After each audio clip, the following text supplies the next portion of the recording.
Hi there, welcome to What Again, and we're up to series 15 and number 15, and we're talking about a very deceitful old bloke. Anyway, Laban is Jacob's uncle, and this is what happens.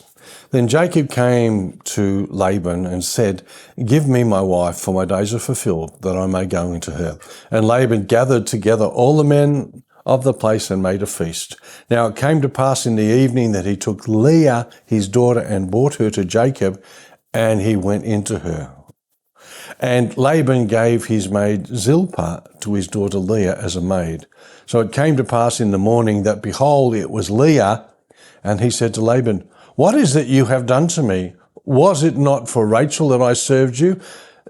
Why then have you deceived me?" Yeah. What a story. It says there, "Give me my wife, for my days are fulfilled, that I may go into her." These words are clear enough. Even though Jacob waited at the time, and it went quickly because of love, when the time was fulfilled, he was done with waiting. He wanted to take Rachel as his wife.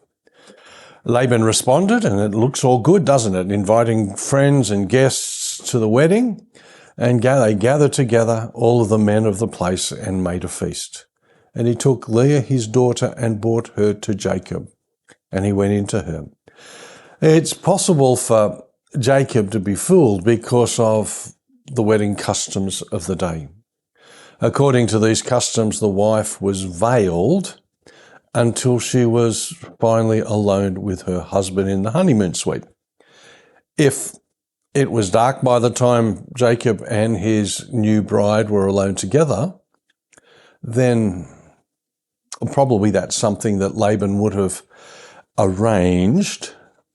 It helps to explain how Jacob was fooled. He took Leah, his daughter, and brought her to Jacob. So we assume that Leah had agreed with this. Yet even if she was not in agreement, she was under the authority of her father.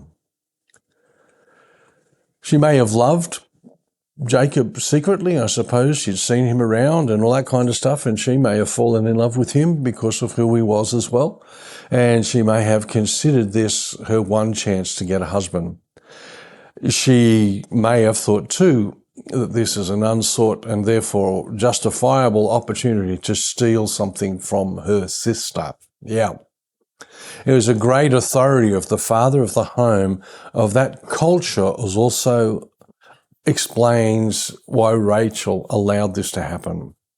If she allowed it to happen, if she was even knowledgeable about it. So it came to pass in the morning that behold, it was Leah.